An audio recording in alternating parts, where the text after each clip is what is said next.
The guitar, an absolute masterpiece.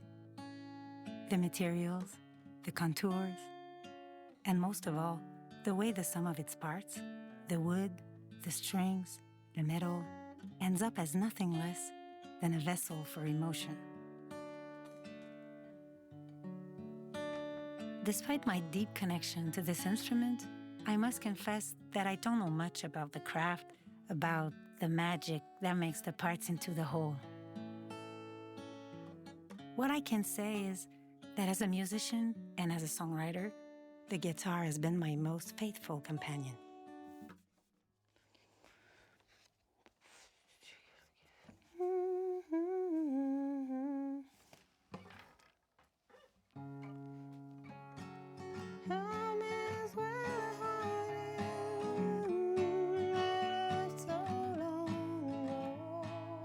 Recently, I've had a unique invitation. Not knowing where it would lead, it beckoned me to delve into the very instrument I've held close for decades, prompting me to explore what the guitar truly means to me and what it has given me.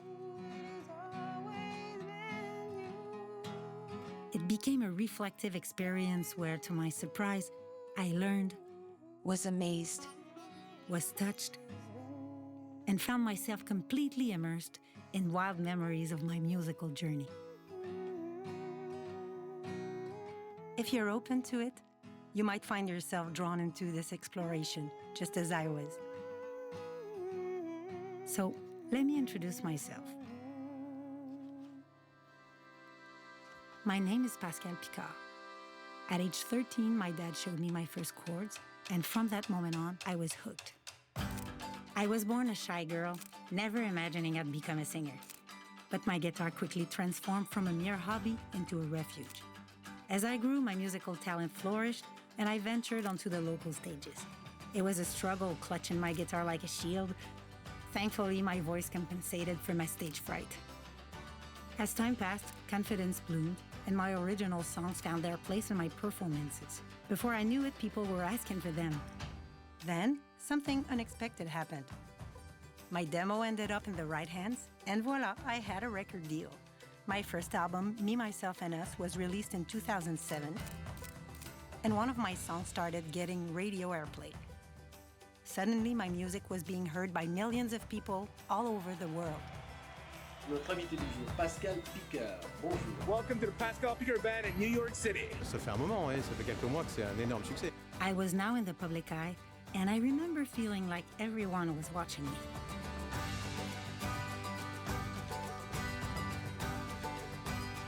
I traveled the world, sold hundreds of thousands of records, and had a life that many dream of. It was a wild and exciting time. The pace was relentless, and everything seemed to be moving at the speed of light. It was exhilarating, but also exhausting. Life in the spotlight was a constant whirlwind of shows, promotion, and expectations. The pressure to deliver, to maintain the success, was sometimes overwhelming for the little girl that I was. And while on the surface, it may have seemed like a dream come true, deep down, I often felt like I was losing myself in the chaos.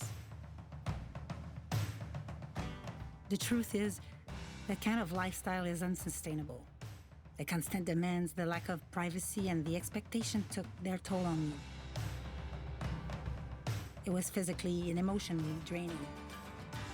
I longed for a sense of normalcy, for moments of peace and solitude. l'énergie du désespoir. Comme je disais, on s'est couché tard, on a le décalage horaire, on a tout. J'ai hâte d'être dans mes affaires, j'étais écœurée d'être dans des chambres d'hôtel. It was an incredible journey, filled with unforgettable experiences, but it also pushed me to my limits and led me to excesses.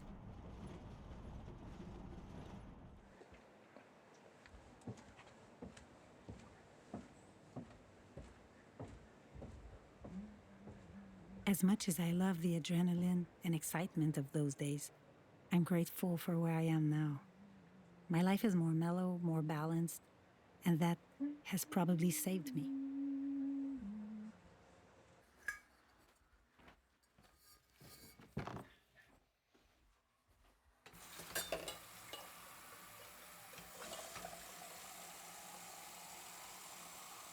First, I'm a musician,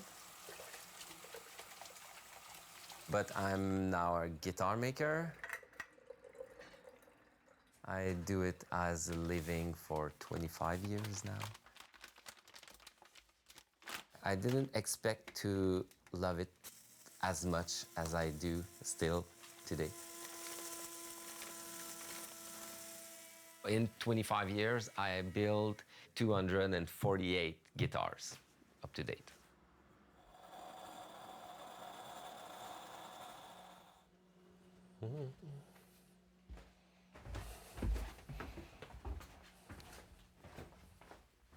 It's a real shop, I would say.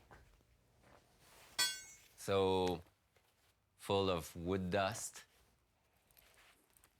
But there's something attractive for me to be in the in this kind of place.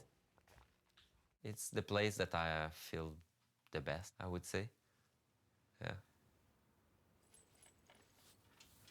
There's some wood that smell more than others. So I would say what stays in the shop: cedar, rosewood, Spanish cedar. Smells a little bit like Cuban cigar box.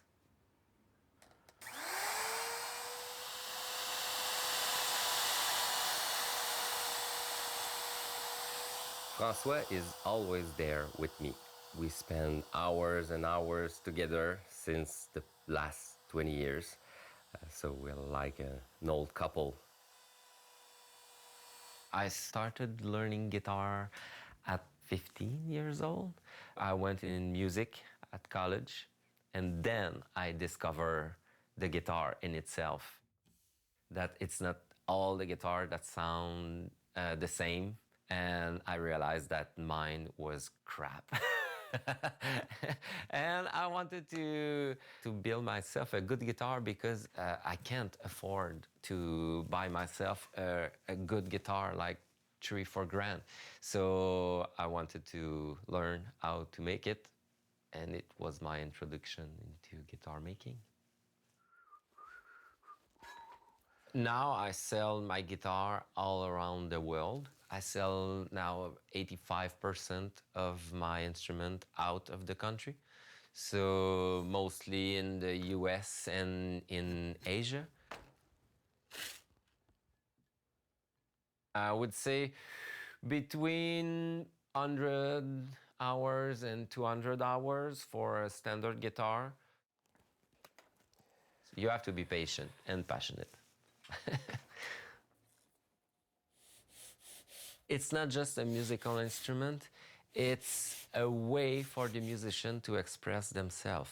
So I have to build something that makes a connection with the musician.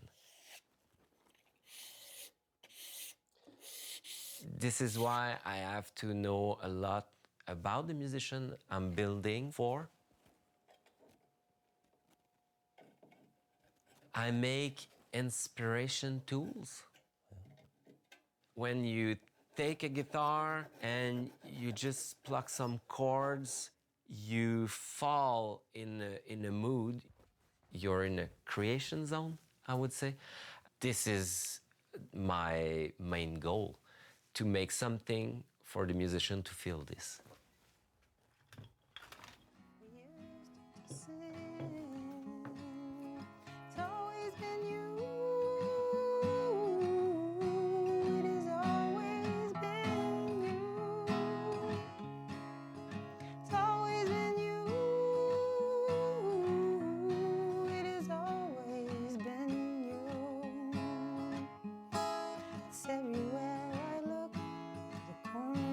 Street, never-ending grief. Everywhere I fade,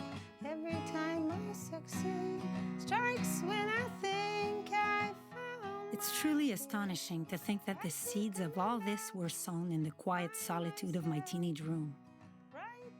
Just me and a guitar.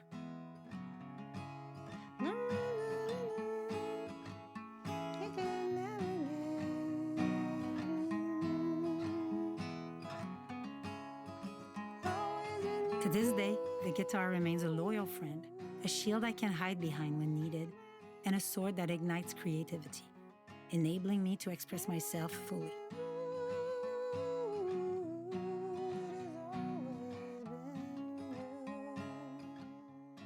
Today, as I take a moment to reflect on this instrument, I can't help but trace the path that led me here.